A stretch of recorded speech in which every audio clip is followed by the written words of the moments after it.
नमः परमहंसाय स्वादतचरणकमलचिन्मकरन्दाय भक्तिजनमानसनिवासाय श्रीरामचन्द्राय नमः।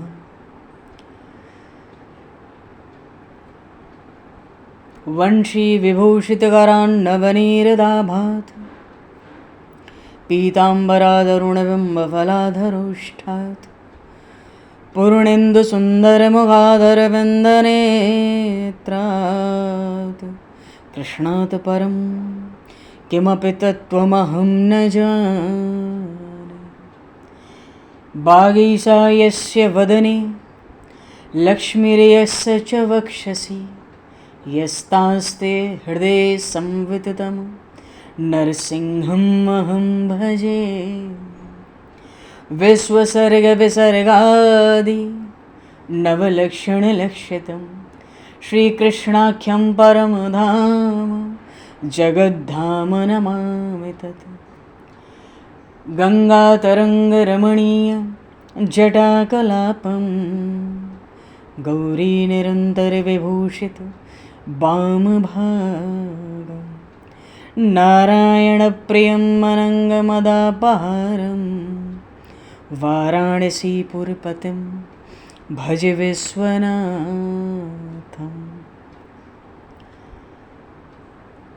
प्रह्लादनारदपराशरपुण्डरीक व्यासयम्बरीशशुकशौनकभीष्मदालभान् रुकुमाङ्गदर्जुनवसिष्ठविभीषणादीन् एतानहं परं भागवतान् नमाम्यहम्।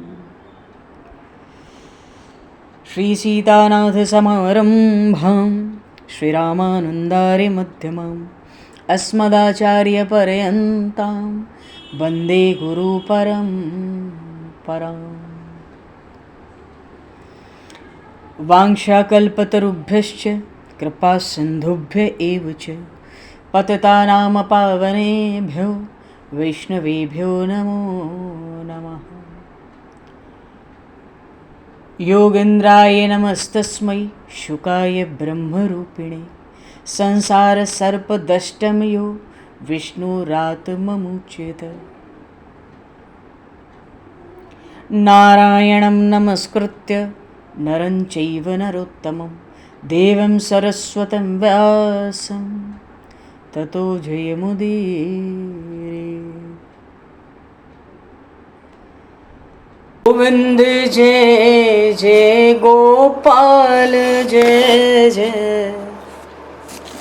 गोविंद जय जय गोपाल जय गोविंद जय जय गोपाल जय जय गोविंद जय जय गोपाल जय श्री राधारमण हरि गोविंद जय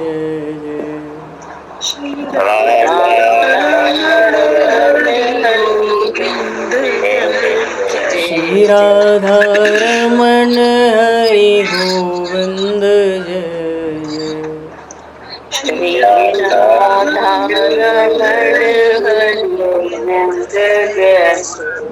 श्री राम जय जय ऋषिकेश जय जय श्री राम जय जय ऋषिकेश जय।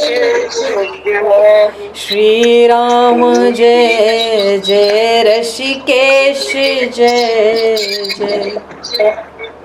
श्री राम जय जय ऋषिकेश जय। सीतारमण रघुनाथ जय जय सीतारमण राम रघुनाथ जय जय।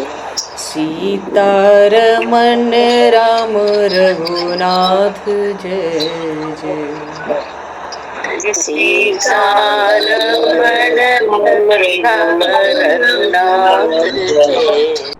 श्री वृंदावन बिहारी लाल की जय। श्री जमुना महारानी की जय। श्री गिरिराज महाराज की जय, श्री गिरिराज धरणे की जय, समस्त गौवंश की जय, 84 कोस ब्रजमंडल धाम की जय, श्री वेदव्यास जी महाराज की जय, श्री सुखदेव जी महाराज की जय, श्री शुत शौनक आदि ऋषियों की जय, श्री सद्गुरुदेव भगवान की जय, सब संतन की जय, सब भक्तन की जय, समस्त वैष्णवन की जय, समस्त पूर्वाचार्य चरणन की जय, समस्त संप्रदाचार्यन की जय, श्री सद्गुरुदेव भगवान की जय। गंगा मैया की जय, जमुना मैया की जय, सरयू मैया की जय, गौ माता की जय, तुलसी माता की जय, पृथ्वी माता की जय, काशी महारानी की जय। जय जय श्री सीताराम, जय जय श्री राधेश्याम। नमः पार्वती पते हर हर महादेव। हरिशरणम। अनंत कोटि ब्रह्मांड नायक सर्वेश्वर पूर्ण परात्पर ब्रह्म, असंख्य कल्याण गुणगण निलय, भक्त वांछा कल्पतरु, शरणागत वत्सल, भक्त वत्सल, दीनबंधु, दया सिंधु, सच्चिदानंदमय श्री विग्रह भगवान श्री राधा माधव की महती कृपा करुणा से परम पावन 84 कोस ब्रजमंडल धाम के हृदय स्थल श्री धाम वृंदावन से महापुरुषों के परम अनुग्रह से आप सभी श्रद्धालु भक्त वैष्णवों की मंगल एवं पावन सन्निधि में मानव जीवन का सर्वोत्कृष्ट फल भगवत गुणगान, भगवत कथा, भगवत कीर्तन का आनंद हम सभी श्रीमद् भागवत महापुराण की आनंद कथा के माध्यम से प्राप्त करने जा रहे हैं।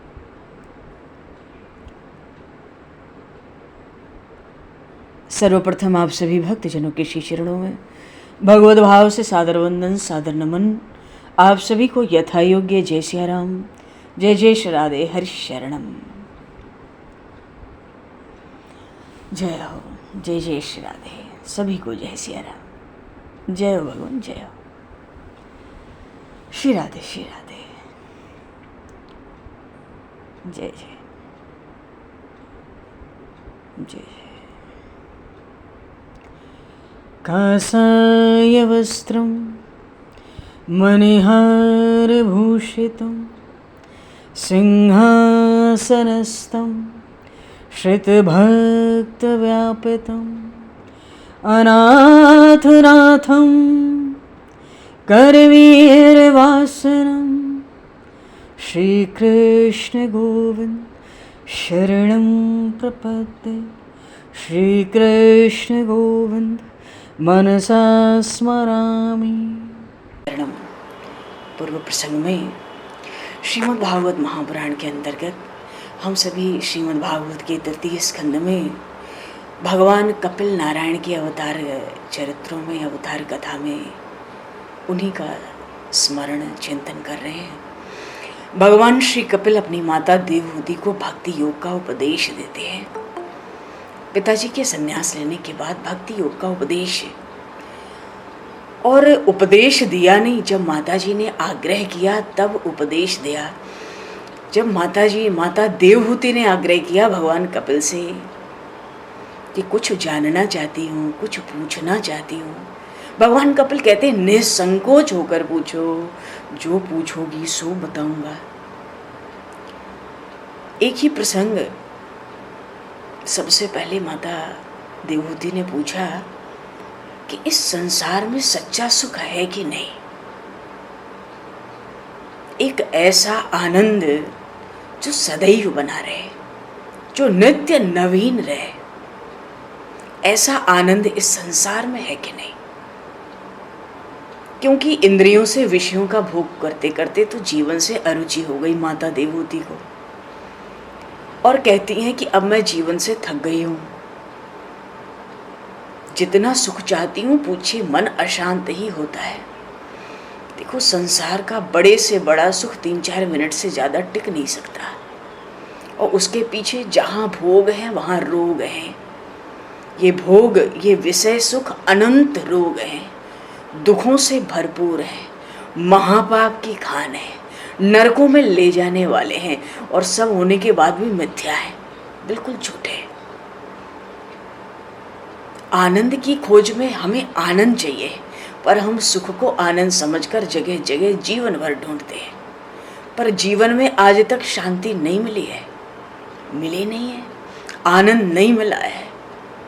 क्योंकि सुख के लिए हम दूसरों पर निर्भर होते हैं, और आनंद तो भीतर की अनुभूति है, उसके लिए हम किसी पर निर्भर नहीं हो सकते।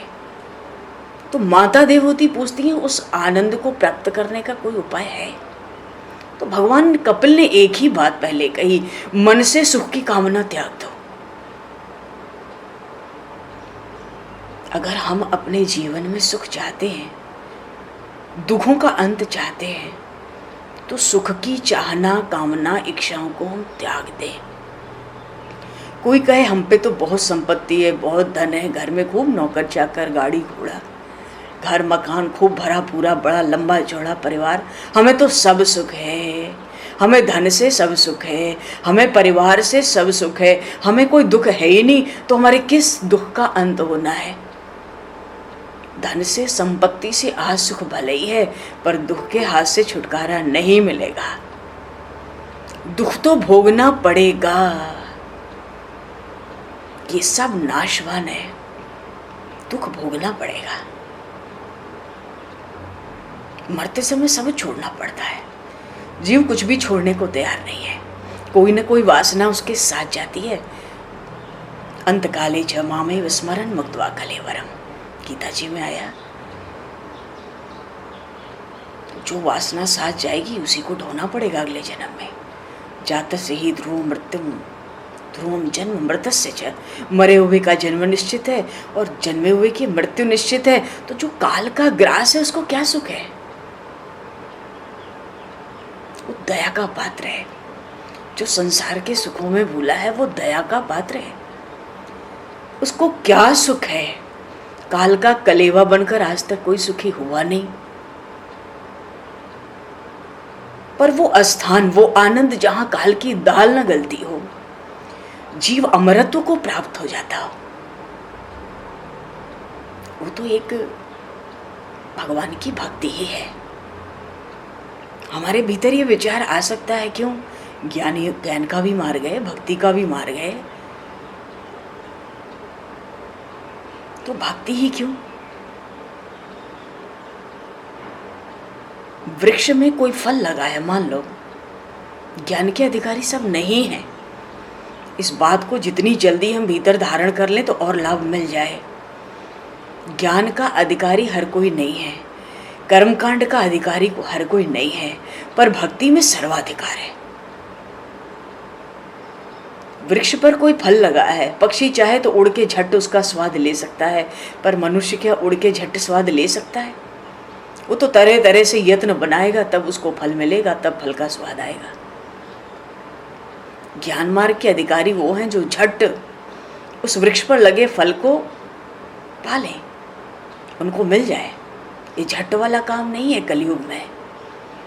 कलयुग तो श्री चैतन्य महाप्रभु कहते हैं, हरेर नाम हरेर नाम हरेर नामैव केवलम, कलौ नास्तैव नास्तैव नास्तैव गतिरन्यथा।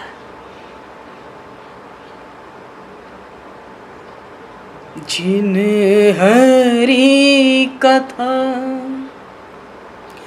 सुनी नहीं काना, जिन हरि कथा सुनी नहीं काना, श्रवण रंध्र ही भवन समान, श्रवण रंध्र ही। जो कान से भगवान की गुणगान, भगवान की कीर्ति, यश, चरित्र कथाएं नहीं सुनते, उनके कान तो सांप के रहने की जगह हैं। बिल हैं, छेद हैं। कौन सा सर्प रहता है? संसार रूपी सर्प। जो भगवान का नाम गुणगान नहीं करते उनको संसार की कथा दिन रात कानों में सुननी पड़ती है। भक्ति का मार्ग धीरे धीरे ही उस वृक्ष पर लगे फल को प्राप्त करने का है। ये कर्म योग का मार्ग है। कर्म योग के मार्ग में मुख्य सिद्धांत होता है सब में भगवत भाव रखकर जीवन का आचरण हो, तब वो सदाचार होगा। सदा आचरण होगा तभी जीवन में सद्विचार टिकेंगे। सद्विचार टिकेंगे तो हमारे भीतर की भक्ति भगवान के प्रति पुष्ट होगी।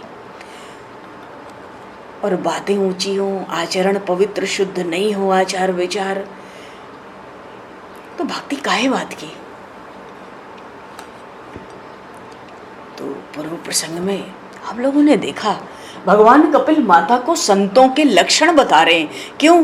भगवान कपिल ने माता से कहा था कि त एते साधवः साध्वी सर्व संग विवर्जिता संगस्तेष्वथ ते प्रार्थ संग दोष हराहिते।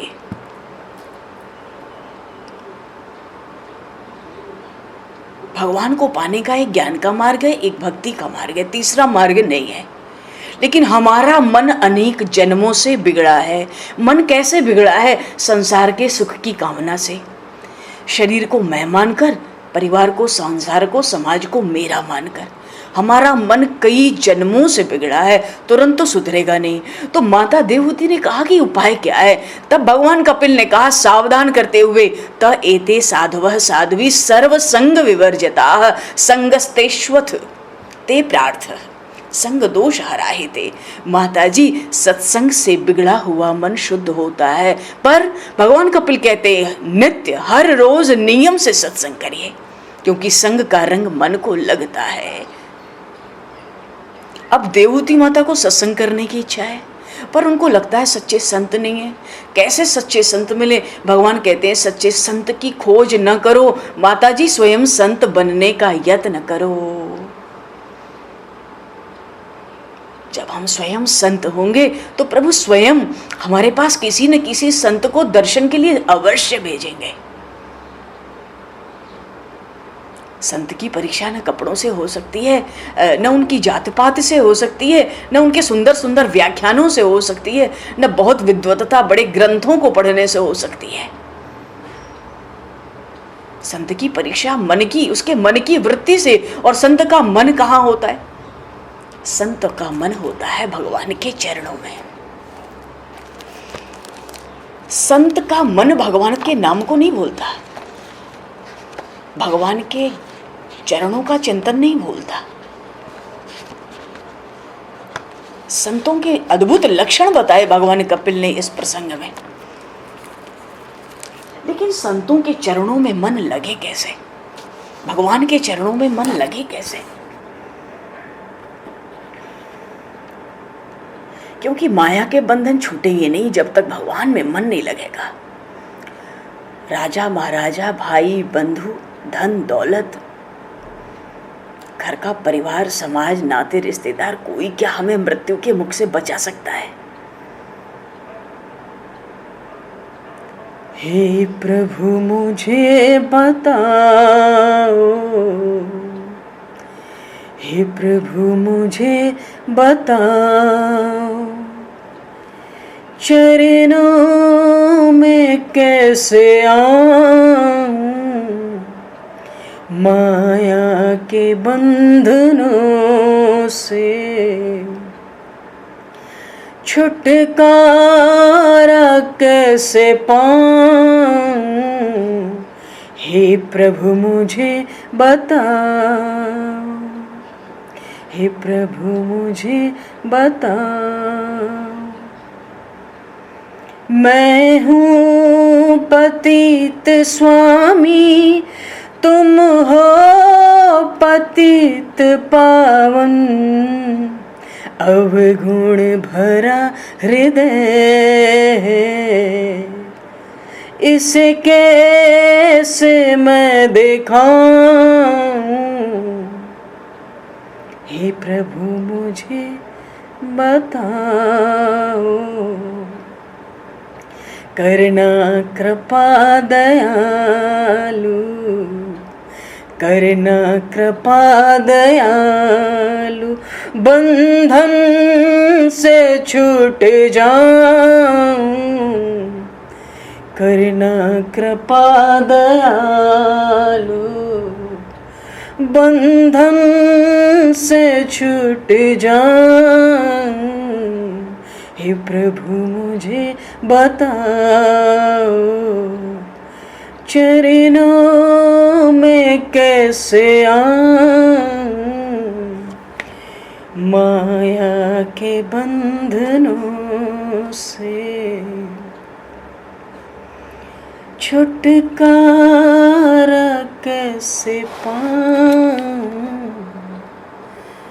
देखो, भगवान कपिल माता देवहूति से कह रहे हैं संत को खोजो मत, ये बहाना मत बनाओ कि संत नहीं मिलते तो सत्संग कैसे करें। भगवान कहते हैं स्वयं संत बनने का प्रयत्न करो। संत बनने का अर्थ है मन परमात्मा के चरणों में लगा रहे बस, और उन प्रभु के नाम को न भूले। अगर भगवान का नाम हम भूलते हैं तो अशांत हो जाता है हमारा मन। संतों का तन कहीं भी हो पर मन भगवान के चरणों में होता है। संतों का तन कहीं भी हो प्रभु के नाम में ही रहता है, उनका मन भगवान के नाम में रहता है।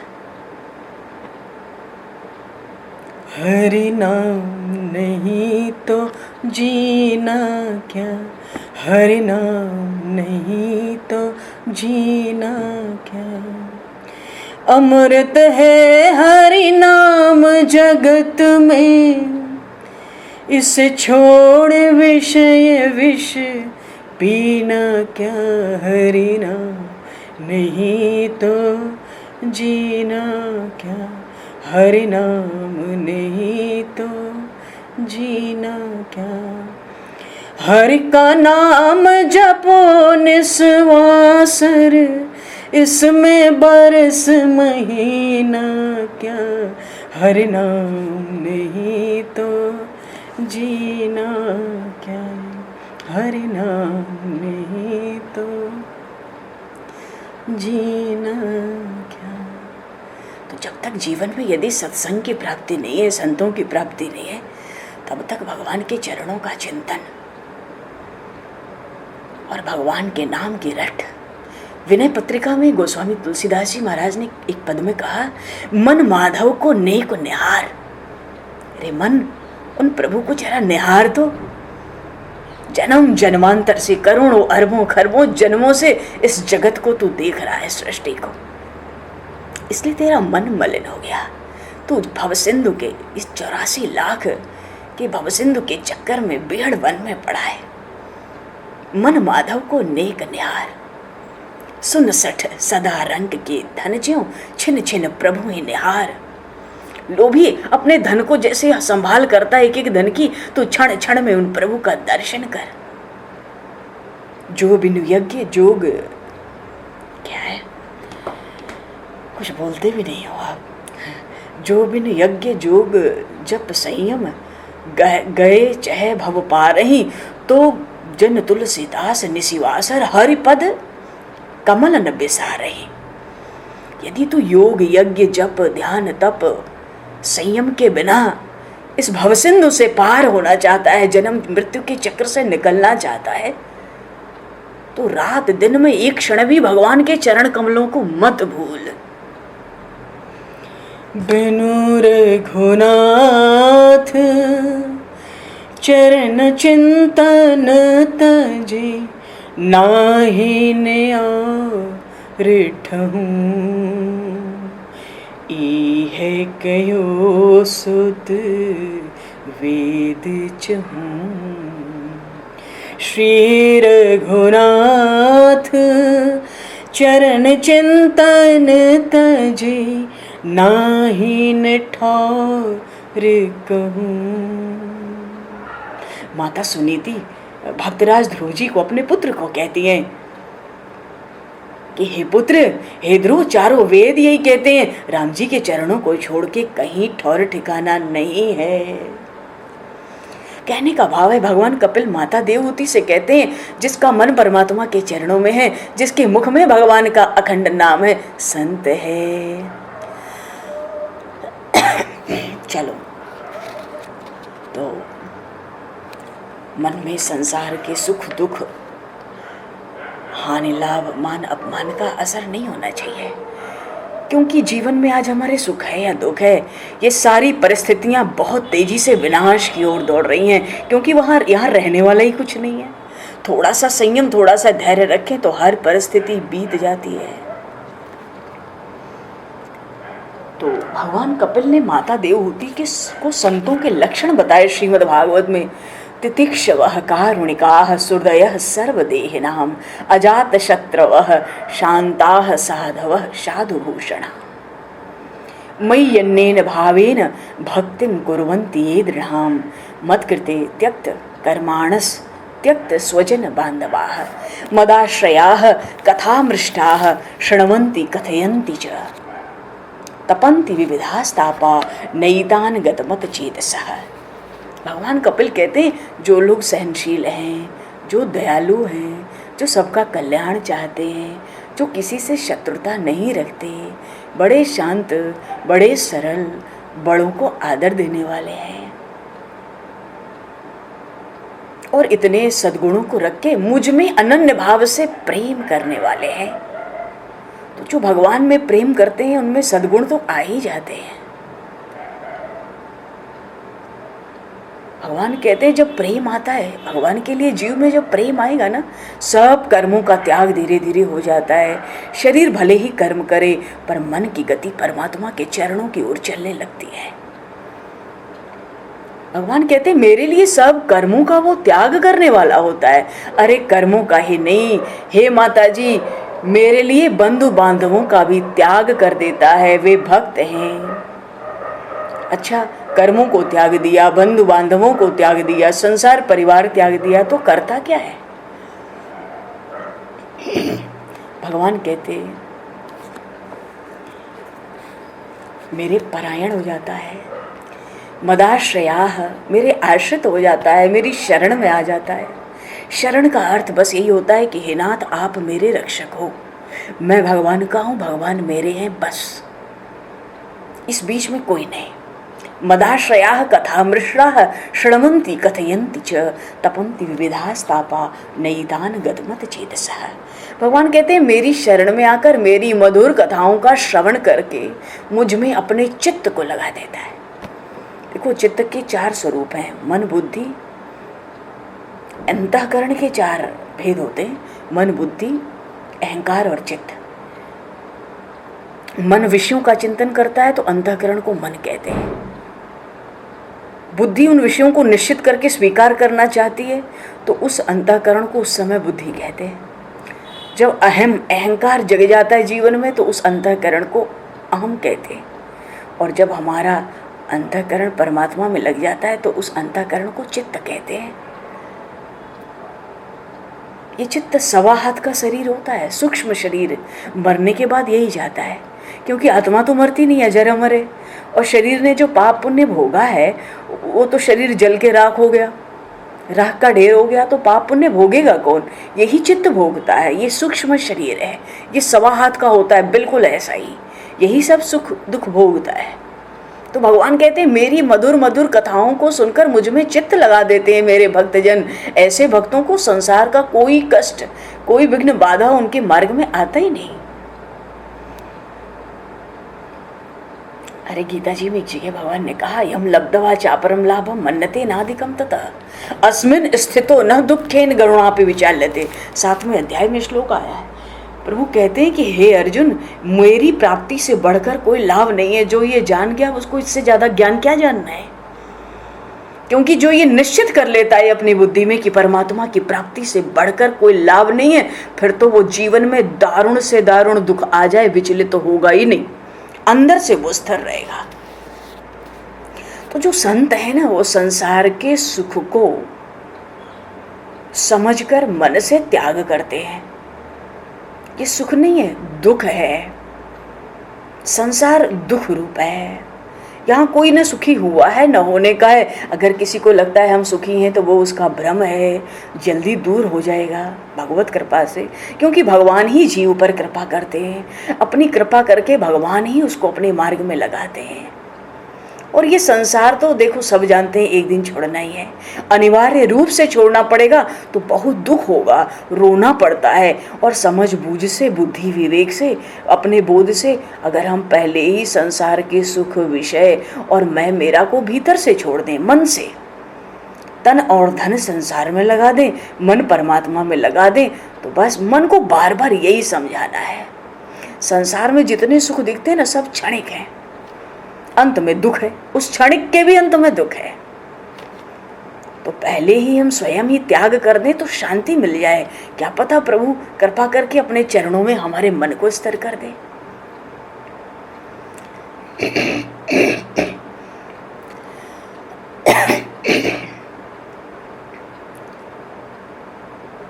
संत मन को समझाते हैं।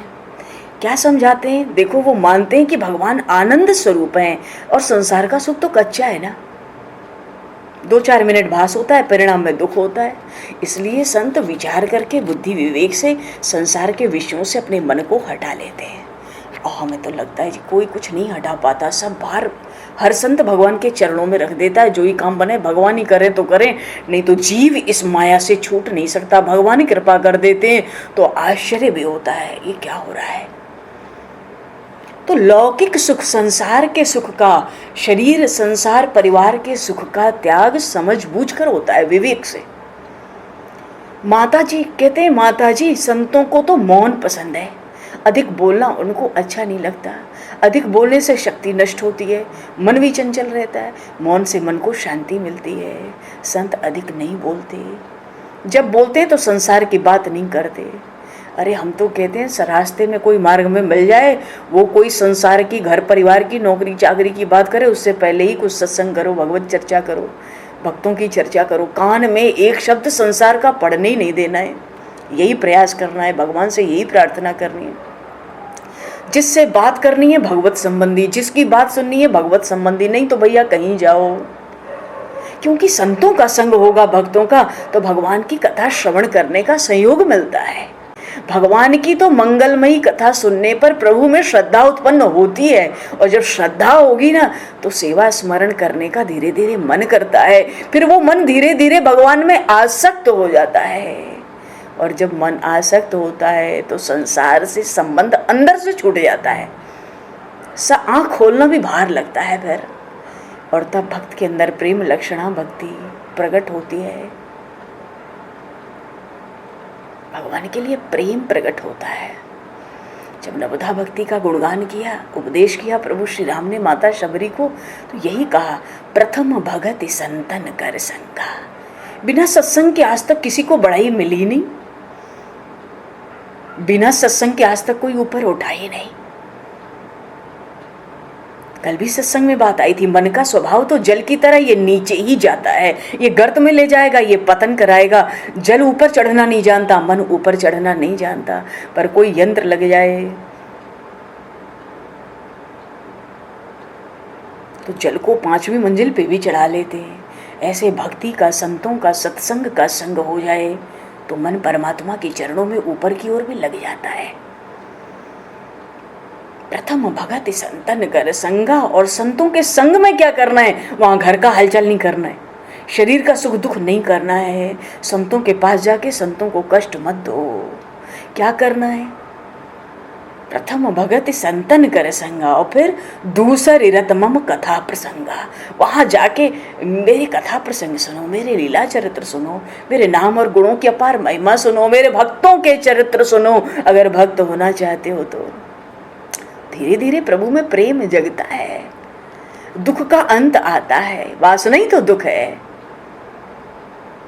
जब वासना नष्ट होगी तो आनंद मिलता है।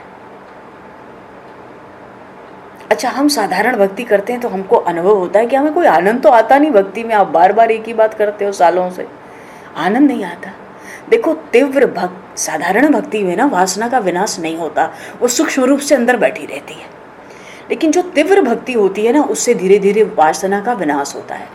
तीव्र भक्ति कहने का अर्थ होता है कि निरंतर भक्ति, भगवान का विस्मरण हो ही ना, भगवान से हम अलग हो ही ना, हम भगवान से अलग न हो, यही भक्ति है। इसी को भक्ति कहते हैं। अगर हम व्यवहार का भी कार्य कर रहे हैं तो प्रभु को साथ रखकर करें। व्यवहार के कार्य में भी भगवान को ना भूलें। अगर हम व्यवहार के कार्य में भगवान को नहीं भूलेंगे तो भगवान हमको शक्ति बुद्धि देंगे, तब हमारा व्यवहार भी सुखमय बनेगा। मय्यन्नेन भावेन भक्तिम कुर्वन्ति ये दृढ़ाम मत करते त्यक्त कर्माणस त्यक्त स्वजन बांधवा। इसलिए भगवान कपिल देव माता देवहूति से कहते हैं, भक्ति करने की निरंतर आदत डालिए। संत एक क्षण भी भगवान को नहीं छोड़ते, संत सावधान रहते हैं। भगवान से अलग होकर समाज का व्यवहार भी दुख देता है। हृदय में भगवान का स्वरूप स्थिर हो जाए, मन से परमात्मा दूर न हो, यही तो भक्ति है। बाहर जो दिखता है वो सच्चा नहीं है।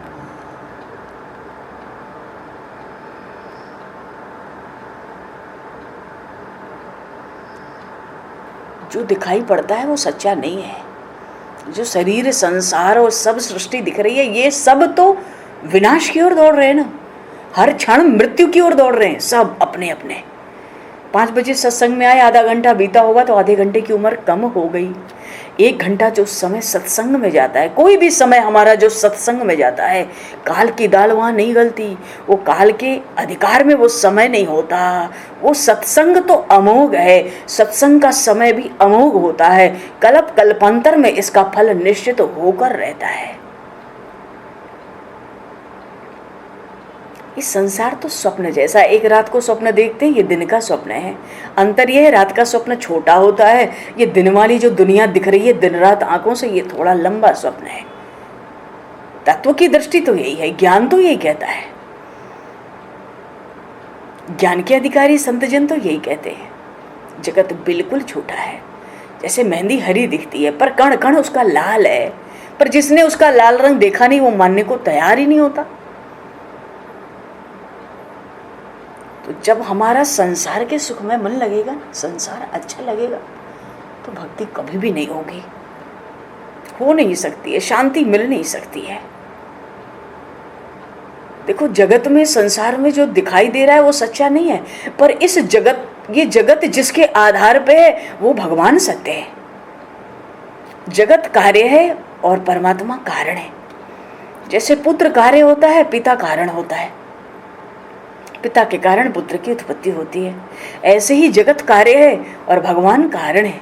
तो जो जगत दिखता है ये तो सच्चा नहीं है, पर ये संसार जिसके आधार पे वो भगवान सच्चे हैं। स्वधर्माचरणम शक्त्या विधर्मा निवर्तनम दैवाल लब्धेन संतोष आत्मविच चरणार्चनम।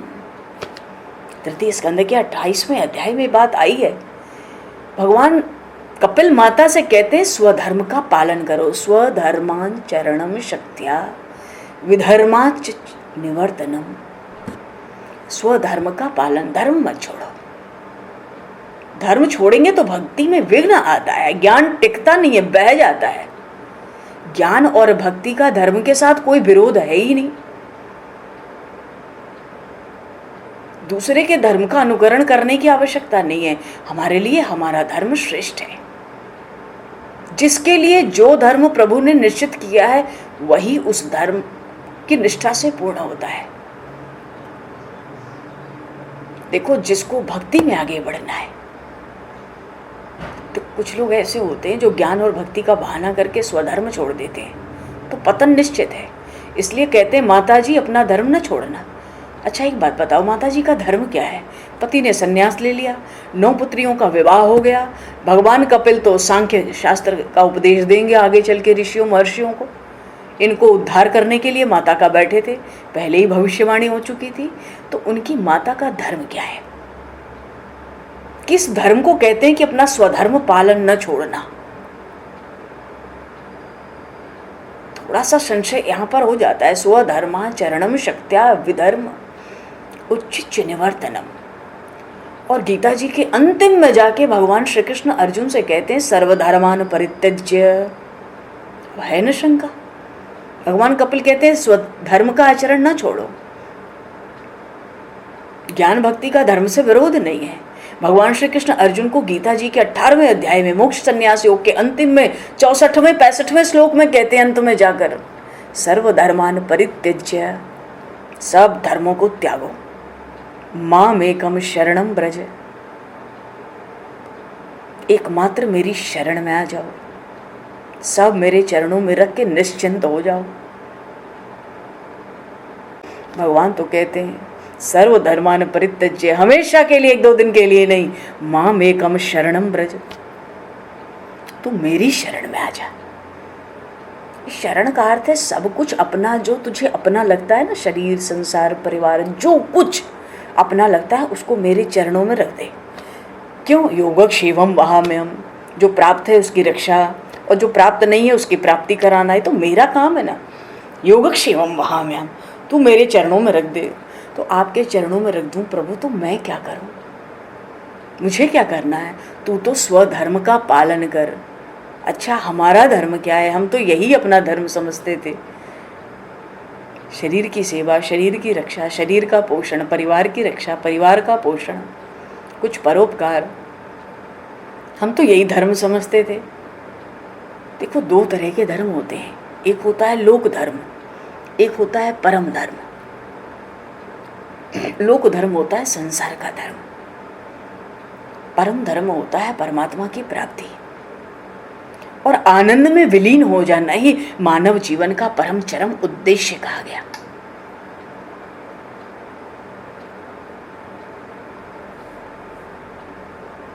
भगवान कहते हैं ये संसार का बखेड़ा जिसके मारे तू भक्ति नहीं कर पाता, वो मुझे मेरे चरणों में रख दे, मैं देख लूंगा, तू तो शरण में आ जा।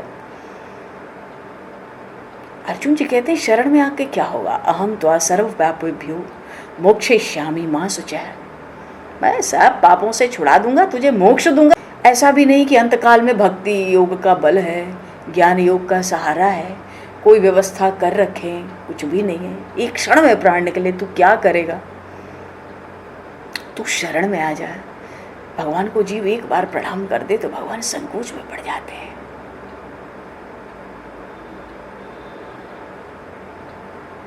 ऐसो को उदार जग माही, बिन सेवा जो द्रवहि दीन पर, राम सरिस को नाहि। तो भक्ति और ज्ञान का बहाना लेके परम धर्म के पालन से नहीं हटना है, नहीं तो निश्चित संसार में पतन ही हुआ है, वही होगा, और तो कुछ नहीं हुआ किसी का संसार में। हमने तो नहीं सुना पड़ा। तो जिसको भक्ति में आगे बढ़ना है, भगवान के चरणों तक पहुंचना है, उसको अति नहीं करनी है किसी चीज की, बहुत ध्यान रखना है, सावधानी रखनी है इस बात की। जिसको भगवान के चरण तक पहुंचना है उसको अति नहीं करनी है। अति का अर्थ अति उपवास नहीं करना है, उसको अति भोजन भी नहीं करना है, शरीर से अति परिश्रम भी नहीं करना है। क्यों? ज़्यादा भोजन हो जाए तो तन मन सब खराब, और ज़्यादा उपवास हो जाए तो भी मन अशांत हो जाता है। कई लोग बहुत उपवास करते हैं, ज़्यादा उपवास से जो भीतर भगवान है वो त्रस्त हो जाते हैं बेचारे। इतना उपवास करते हैं कि भगवान को ही भूल जाते हैं उस तपस्या में। सारा दिन चावल दाल की याद करते हैं, सोचते रहते मैंने कुछ नहीं खाया, कुछ नहीं पिया। अरे भगवान भूल जाए, ऐसे अन्न का स्मरण हो तो क्या सार्थकता उपवास की। साधक के लिए तो महीने में 4 उपवास अधिक से अधिक बहुत है, उससे ज़्यादा नहीं चाहिए। तो 2 एकादशी तो पक्का है। अब कोई पूर्णिमा करता है, कोई अमावस करते को, अमावस भी बड़ा पवित्र दिन माना गया है। क्यों? चंद्रमा और सूर्य उस दिन एक हो जाते हैं। मन का स्वामी चंद्रमा है, बुद्धि का स्वामी सूर्य है। मन बुद्धि चाहिए कि नहीं चाहिए भजन के लिए? हम विचार करें।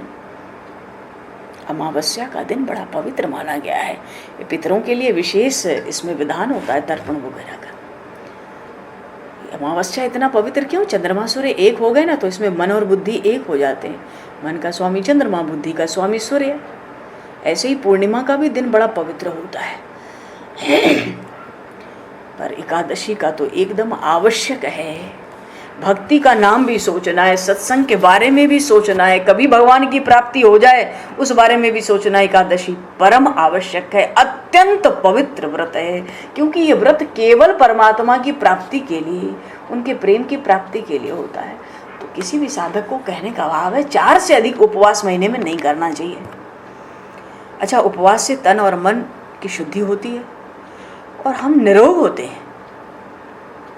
उपवास करने से आरोग्य होता है, निरोग होता है शरीर, लंबी आयु होती है, पाप भस्म होते हैं। तो कम से कम एकादशी, देखो परसों राधाष्टमी है, लाखों एकादशी व्रत के बराबर राधाष्टमी का व्रत होता है, उससे बढ़कर महिमा है, विलक्षण पर्व होता है राधाष्टमी। और निर्जल व्रत हो जाए तो क्या पूछना है। एक व्रत, जीवन में एक व्रत, पद्म पुराण में लिखा है राधा अष्टमी का जीवन में एक व्रत एक लीलावती स्त्री ने किया था, बड़ी सुंदर थी, पर वो सुंदरता ही उसके जीवन का भार थी। कहीं से ऋषियों का संग हुआ, जब उसको वैराग्य हुआ तो पिंगला की तरह।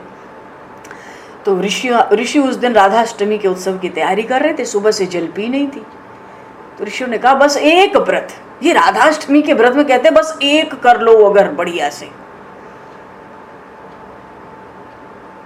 तो काम बन जाता है उसका बहुत जल्दी। उस दिन उसने जल पिया नहीं था, सुबह का समय था, फिर उसने व्रत कर लिया, राधाष्टमी थी, निर्जल उपवास कर लिया।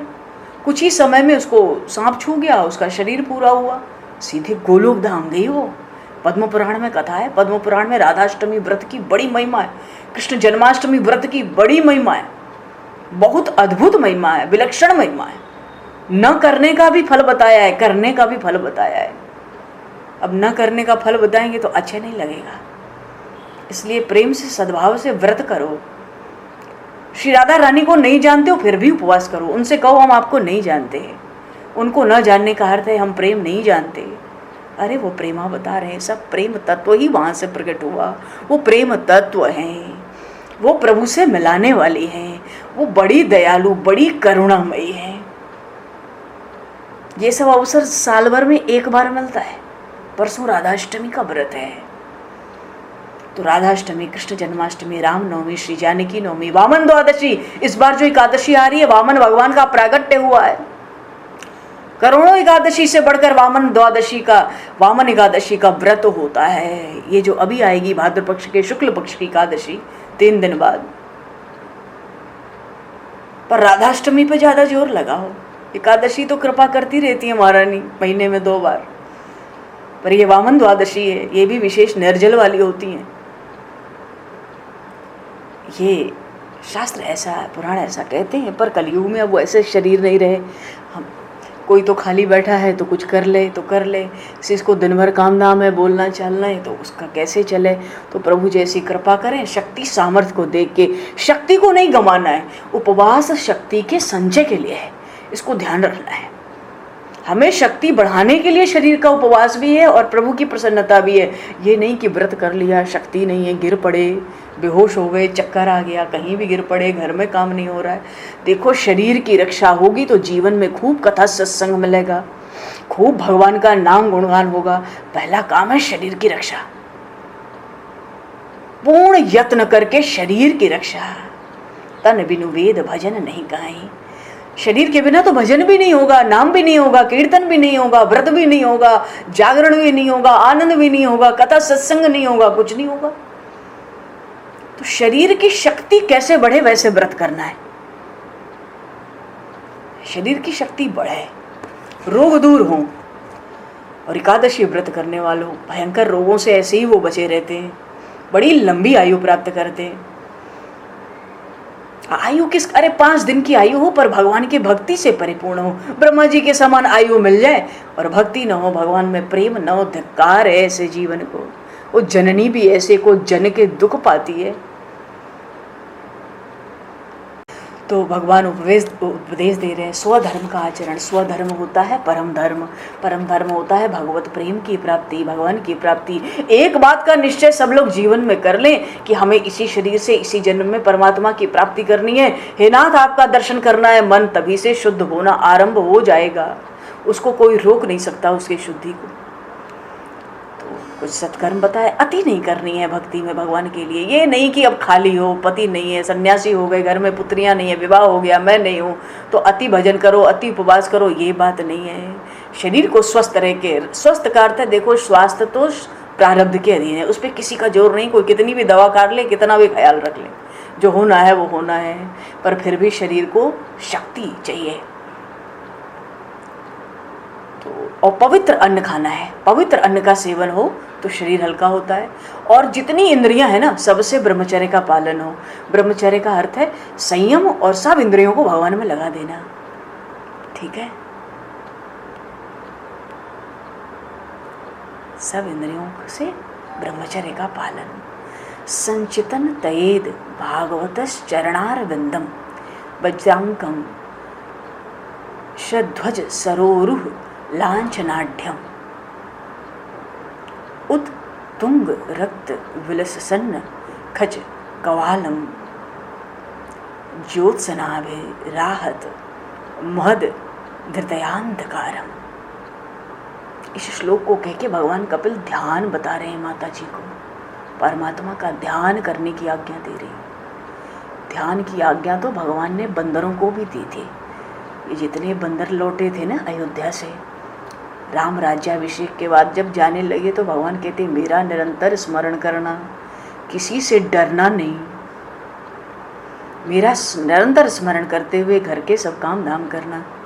ध्यान की आज्ञा तो जब पशु पक्षियों को भगवान दे रहे हैं तो अब कौन बचा है। पद्म पुराण में भगवान शिव ने एक जगह कहा कि मन से जो हम पाप जीवन में करते हैं कई जन्मों से, उनसे छुटकारा पाने का एक ही उपाय होता है मन से भगवान का ध्यान। और वाणी से जो पाप हम जीवन में करते हैं, जन्म जन्मांतर से करते आ रहे हैं, जो कुछ बचा हो वाणी का पाप, वो भगवान के नाम जप से नष्ट होता है। और शरीर से जो पाप हमने जीवन में किए हैं, जाने अनजाने बहुत किए हैं, जाने अनजाने जो पाप किए हैं, उससे उसको वो कैसे नष्ट होगा। शरीर का पाप तप करने से, भगवान के लिए भक्ति के लिए दुख सहने से, कष्ट उठाने से। और सबसे बड़ा तप है सबके अंदर भगवान का दर्शन करना, उसके अनुसार आचरण करना। आज तो समय दिख रहा है कि समय कहता है वाणी को विराम दो, 2 मिनट का नाम संकीर्तन हम लोग करके बोलिए श्रीमद् भागवत महापुराण की जय, श्री वेदव्यास जी भगवान की जय, श्री सुखदेव जी महाराज की जय, श्री परीक्षित जी महाराज की जय, सब संतन की जय, सब भक्तन की जय, सद्गुरुदेव भगवान की जय। हरिशरणम। जय सिया राम, जय जय सिया राम, जय सिया राम, जय सिया राम, जय जय सिया राम, जय सिया राम, जय सिया राम, जय सिया राम, जय जय सिया राम, जय सिया राम, जय सिया राम, जय जय सिया राम, जय सिया राम, जय सिया राम। रे मन बन जा राम गुलाम, रे मन बन जा राम गुलाम।